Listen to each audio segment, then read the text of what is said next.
Hello, Steve White, Steve Arts 89. So we had some bad news a couple of days ago.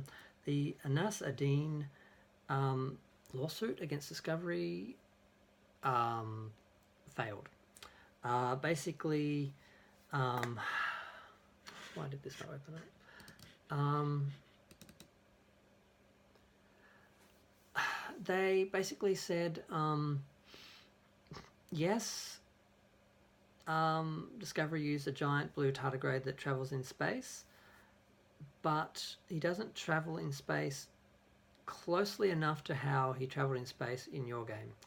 Now, the tardigrade travels in space on its own, exactly the same in Discovery and the game, but when people use the tardigrade to travel, they do it individually. So the tardigrade literally like bear hugs the person and travels in time and space with the person. In Discovery, they use the tardigrade to move the whole ship. So because of that difference, they're basically saying, well, you can't own a tardigrade because it's like a creature that exists in reality, and a tardigrade being used to travel in space, well, they don't travel exactly the same as your one does. So that's not enough, and without that, you basically don't have a case because even though there's a million other similarities, none of them are strong enough individually. So they basically dropped it um, on that, but the main issue was he couldn't prove that they stole the idea. They could see that it was the same, and they could see, and the argument was that it wasn't exactly the same, but they basically took the idea and tweaked it a little bit so it wasn't exactly the same, which is what you do when you're stealing, copying someone's artwork or someone's writing. Any kid who's ever written an essay about something he doesn't know about knows you just write out the same sentences or paragraphs just in your own words, change it just a little bit, and then as long as you're not copying it, the idea is you must understand it enough to replicate it so you've learned it on some level so you get away with it. And that's basically all they did here. They just changed a little thing. They used it to move a whole ship instead of individuals. So that's that. But of course, the other issue is he couldn't prove that they stole it or how they stole it. Basically, it was upon him to prove that they stole it and how they stole it. And he was awarded Discovery where they had to hand over all their emails and everything so they could investigate if there was communication and if this was discussed between the creators and that.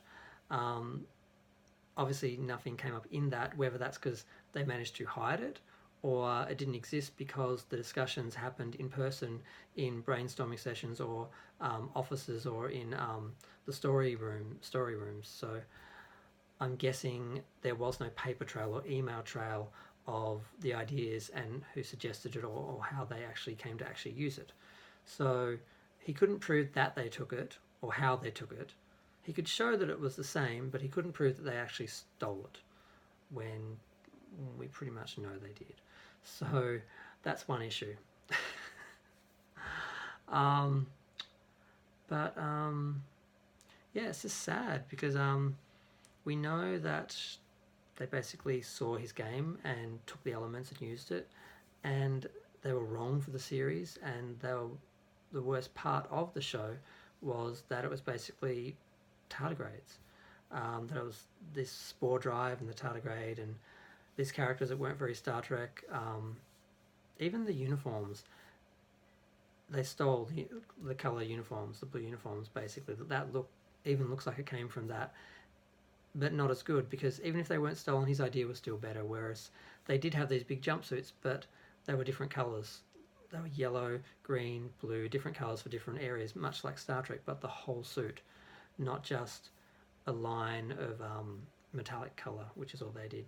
Had Discovery done red suits, blue suits, yellow suits, that would have looked better. So even it's just sad that the only things that would have actually worked in Star Trek they didn't copy. The things they did copy didn't work, and I'm guessing now, I don't know if they're going to be emboldened by this because they did get taken on. He did stand up. This is the good thing about this. He stood up for himself because I watched a few videos to get a bit more information about it. I've never talked to the guy. I'm not a journalist. I just talk about stuff I'm interested in, and I don't have a big audience or anything. I'm just do this for fun. These other people, it's their job. They're monetized. They make a lot of money out of their videos, so they actually are closer to being journalists. And Kit Wolski actually apparently was one of the first guys who people to talk to at this, and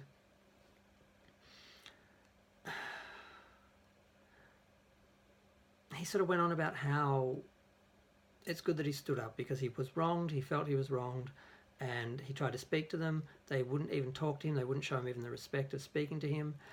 So he had to take it to court and be heard, and he was heard. He didn't win. He couldn't actually prove they stole it, and the judge didn't think that it was close enough, and that they didn't copy it closely enough to lose the case, basically. So yes, he stood up. It's good. I think it may make them think twice, but I don't think it'll stop them because ultimately they still won. The corporation won, and the laws do seem to be there more for the corporation and more for protecting the rights of the studios and the corporations, and not the individual creatives.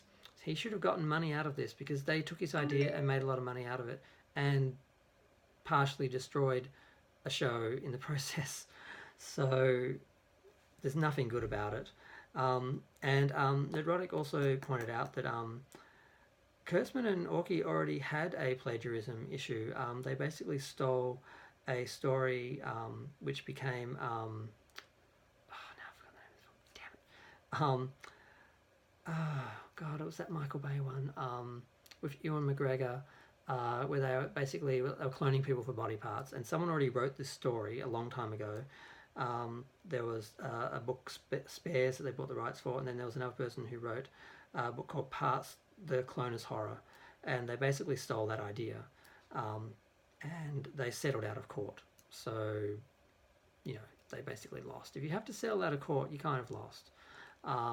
So this is not the first time they've done this, and they seem to have done the same thing with Brian Fuller's idea for Picard, where they just took the ideas he pitched, which technically they now owned, but they didn't tell him, they didn't discuss it with him, they didn't work on it with him, they didn't consult him, they just took it, used it, and didn't acknowledge him at all. And that's just wrong, because it doesn't hurt. I want to say it doesn't hurt to acknowledge people and acknowledge inspiration, ideas, other people's creative input or creative influence, but it does hurt them because ultimately you have to pay for that, and all they care about is money. So yeah, they're just going to lie and pretend that they didn't take something or someone didn't inspire them, because they want the idea and they know that if they only use part of the idea or use it in a certain way, they can get away with it and make money off of it and not have to pay the person who actually had the idea. So and this is also something disturbing that's happening in Hollywood in general, where not so much plagiarism, creativity, but so far as paying people and royalties, Disney is trying. I almost did a video about this, but it's not enough for a whole video because I don't have some great audience. It's like hanging on me every video or anything. Basically, they are trying to take money away from actors for residuals. So they basically want to pay people up front for their role in a series. I think not just the actors, but also the creatives. And then they have to forego any future money. So these shows, they create a show, they pay the people to create it, and then they play it on in syndication, it used to be, or now streaming forever, and they get money every time someone plays it, or every time a station or a streaming service pays to have this show on their streaming service. They get paid for it. So people pay to have it on there, so people watch it over and over again. They get paid for that. They probably get paid each time it gets played. And it used to be because this wasn't the case in the 60s and 70s, a lot of people, when syndication and reruns first came out, a lot of people didn't get any money for it because they didn't know when they were setting up their contracts that one day their shows would be playing over and over again, because they used to just be shown once. You got paid to do the show once, it got shown once, and that was it.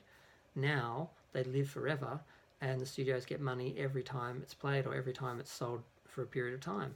And the actors for a while used to get a cut of that, but that was apparently they didn't like other people getting money. So now they're trying to put it back into the 50s where people are just paid a one-off payment for being in the show or creating a show, and then they give up the rights to any residuals, and then the studios can just make money indefinitely. And the people who, because once upon a time in the 80s and 90s, if you got a hit series and you got residuals, and that show was repeated forever because it was a classic and beloved, like Friends or something like that, you could basically, if you never got another hit series, you could live off the success of your past series, not just the current series or the next series, because some actors will do a show and it's not very successful. They won't work in the future, and then they have to support themselves somehow. When the show that they're famous for, that sometimes typecast them and stop them from even getting future work, is making money for the studios and they were getting nothing. So this was amended at some point, and now they're trying to take that back. So this just reminds me of that, because this is more about ideas. They want to take people's ideas, use them, and not have to actually pay the creative person, the person who had the idea. Like, it has no value. It's just something to use, a commodity that can be altered, utilized, monetized, merchandised, and yeah, it's all pretty cold and nasty. And it's sad to me that he lost. I think he should have gotten something. But the problem is the law is very specific. You have to prove the person stole the idea. Not just the idea is similar or that they used elements that you created, but they actually stole the idea and deliberately, basically. So you have to prove something. It's impossible to prove unless you've got emails or something where they say, hey, I saw this game last night, this is a great idea, we should use that, and then they didn't acknowledge or contact the original creator, and I guess they didn't find that, or maybe it didn't exist, or if it did, they didn't find it. But I'm going to leave it there. I think it's sad.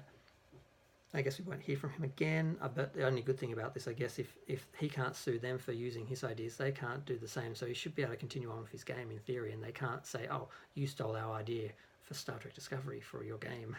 So hopefully he continues on with his work. His parents died recently. He's gone through a lot, but despite all that, he had the strength to stand up to a major corporation, and I think we should all be inspired by that, and I hope other people who have similar situations stand up as well, because, you know, creative people, we have rights as well. But I'm going to leave it there. I've talked long enough. I always talk too long. I like talking. I talk too much. So if you listen, thank you. Feel free to comment, like, subscribe, just anything to keep me talking. Thanks. Bye.